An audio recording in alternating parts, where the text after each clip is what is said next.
Tanjiro baru saja melewati hari pertamanya di penjara dan sudah kena mental melihat perilaku orang-orang di dalam sini yang selalu berbuat kekerasan. Tapi walaupun Tanjiro sempat masuk penjara, di masa depan Tanjiro berhasil menjadi seorang cepu yang hebat. Tapi cepu seperti apa? Kita maju dulu ke masa depan di mana 3 tahun setelah Tanjiro bebas dari penjara, tetap saja peredaran barang terlarang masih terus terjadi. Bahkan Tanjiro masih hidup berdampingan dengan narkoboy. Tapi kini Tanjiro bekerja sebagai orang yang menghubungkan antara pemakai dan pengedar dengan polisi. Begini cara kerja Tanjiro. Saat ada salah seorang pengedar yang tertangkap, Tanjiro bernegosiasi dengannya untuk memberitahukan jaringan mereka yang lebih luas kepadanya. Lalu orang yang tertangkap akan diberikan pengurangan hukuman atau bahkan langsung dibebaskan. Begitu Tanjiro mendapatkan informasi, ia langsung menangkap di tempat orang-orang yang baru saja bertransaksi barang terlarang. Dari orang baru yang ditangkapnya ini, Tanjiro meminta informasi yang lebih dalam lagi, sehingga ia bisa lebih dekat dengan bandar terbesarnya. Transaksi dengan jumlah besar akhirnya berhasil Tanjiro temukan dan menggunakan orang bayaran untuk mengganggu mereka. Informasi pengedaran ini tentu saja Tanjiro dapatkan dari orang-orang yang sebelumnya dia tangkap. Tapi melihat orang bayarannya begitu buruk dalam penangkapan, akhirnya Tanjiro harus turun tangan sendiri dan menghalau mobil orang-orang yang baru saja bertransaksi narkoboy. Setelah berhasil menggagalkan transaksi yang lebih besar, berkat informasi dari orang yang pertama kali ditangkap, Tanjiro pun juga tak lupa meminta uang dari orang ini dan ia malah dibebaskan. Tapi membebaskan satu orang membuat mereka berhasil menangkap gembong yang lebih besar. Begitulah cara Tanjiro hidup sekarang setelah bebas dari penjara. Tapi kembali lagi ke 3 tahun lalu, mengapa Tanjiro bisa sampai masuk penjara? Beginilah yang sebenarnya terjadi. Tanjiro sebenarnya hanyalah seorang supir taksi online. Namun malam ini ia malah meminum begitu saja minuman yang diberikan penumpangnya. Tak lama Tanjiro pun langsung merasa pusing dan pandangannya kabur. Ternyata Tanjiro sudah dijebak. Minuman tadi sudah dicampur obat terlarang dan sudah banyak polisi yang akan segera menangkapnya. Ia dijebak. Cukup lama Tanjiro berada di penjara sampai ia bertemu dengan jaksa junior yang baru saja bekerja di wilayahnya. Jaksa bernama Budi ini harus memulai karirnya di wilayah yang sangat buruk dan kotor. Sampai akhirnya ia bertemu dengan Tanjiro. Tapi begitu ia melihat Tanjiro, Budi yakin kalau Tanjiro bukanlah pecandu. Karena tahu bahwa sebenarnya Tanjiro dijebak, jaksa ini malah meminta Tanjiro bekerja sama dengannya. Tugas Tanjiro harus membongkar semua transaksi barang terlarang yang terjadi di dalam penjara. Ia harus mencari informasi sebanyak-banyaknya dan membongkar kasus ini.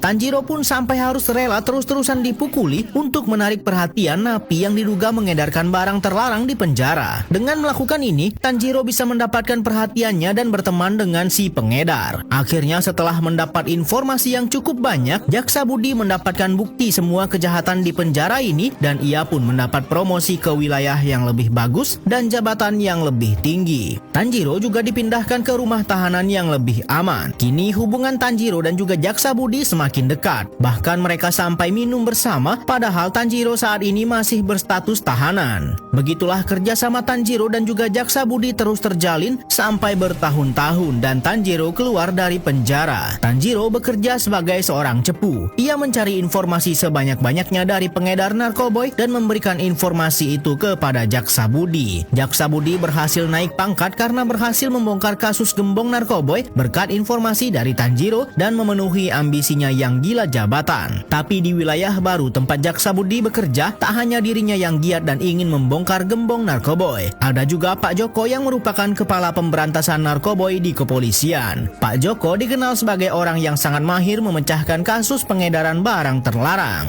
Malam ini Tanjiro membawa informasi yang sangat penting kalau ia berhasil menemukan bukti pengedaran narkoboy khusus untuk kaum elit dan pejabat kelas atas. Sementara itu di kantor kepolisian, seorang detektif narkoboy juga berhasil menangkap salah seorang pemakai jenis narkoboy yang ditemukan juga oleh Tanjiro. Pak Joko mengorek informasi sedalam-dalamnya dari wanita yang ia tangkap ini dan terungkaplah nama bandarnya adalah sebut saja Raka. Tanjiro juga menyebutkan nama bandar yang sama kepada jaksa Budi. Inilah dia sosok yang dikenal dengan Raka, pengedar barang terlarang kelas atas dan pembelinya bukanlah orang sembarangan. Bahkan Raka sampai mengedarkan barangnya ke luar negeri. Pak Joko dari kepolisian ternyata sudah bergerak cepat dan menemukan Raka. Namun Raka tiba-tiba mendapat telepon yang memberitahukannya kalau ada polisi yang mengejar. Ternyata informan itu adalah Tanjiro. Bukannya menolong polisi, Tanjiro malah ingin melindungi Raka dan memberitahukan Raka bahwa bahwa para polisi ini ingin menangkapnya lalu mengarahkan Raka ke tempat yang aman. Karena panik, Raka tentu saja percaya Tanjiro terus menghalangi pandangan dari mobil kepolisian. Raka diarahkan oleh Tanjiro untuk pergi ke sebuah stasiun kereta. Karena merasa terlindungi, Raka percaya saja semua perkataan Tanjiro tadi. Namun ternyata pihak kepolisian juga sudah menemukan keberadaan Raka di stasiun. Di sini Raka mengancam akan melukai orang lain, namun tiba-tiba di belakang Raka, Jaksa Budi sudah muncul dan langsung melumpuhkan lalu menangkapnya. Ternyata ini semua memang rencana Tanjiro dan Jaksa Budi. Mereka sengaja mengganggu kepolisian agar kasus ini selesai di tangan Jaksa Budi. Dengan begitu, reputasi Jaksa Budi akan semakin bersinar. Setelah berhasil menangkap salah satu bandar, Jaksa Budi ternyata masih belum puas. Ia meminta Raka memberitahukan siapa orang penting yang menjadi pelanggannya. Jika Raka bersedia, maka hukumannya akan dikurangi. Sementara itu, Pak Joko yang gagal menangkap Raka juga berpikiran ingin menangkap pemakai lain yang berteman dengan wanita yang ditangkapnya kemarin. Joko juga mencoba cara yang sama, yaitu memanfaatkan Siska yang baru saja ditangkapnya ini untuk memberikan informasi. Siska akhirnya memberitahukan di mana lokasi para orang penting yang biasanya membeli barang dari Raka dan mereka akan berpesta malam ini. Tempatnya yaitu Hotel Laura. Namun saat Siska akan pergi, ia malah dipergoki temannya itu. Siska tak bisa berbuat apa-apa lagi dan terpaksa kembali mengikuti mereka. Tapi bukannya tim kepolisian yang dipimpin oleh Joko yang datang, melainkan Jaksa Budi bersama Tanjiro. Mereka juga ingin menangkap gembong pemakai dan pengedar lainnya yang katanya orang penting ini. Jaksa Budi malah membebaskan Raka si bandar. Setelah sampai di Hotel Laura, Tanjiro menggunakan kacamata yang sudah diselipkan kamera untuk merekam penangkapan dan penggerebekan ini. Mudah saja bagi Tanjiro menemukan kamar di mana para orang penting ini sedang berpesta barang terlarang. Bos dari komplotan ini masih terlihat sangat muda dan di luar hotel terlihat Pak Joko sangat kesal lagi-lagi didahului oleh Jaksa Budi. Pak Joko juga tak bisa berbuat apapun saat mata-matanya tertangkap oleh pihak lain. Padahal Pak Joko sudah berjanji akan mengamankannya. Namun setelah penangkapan tadi,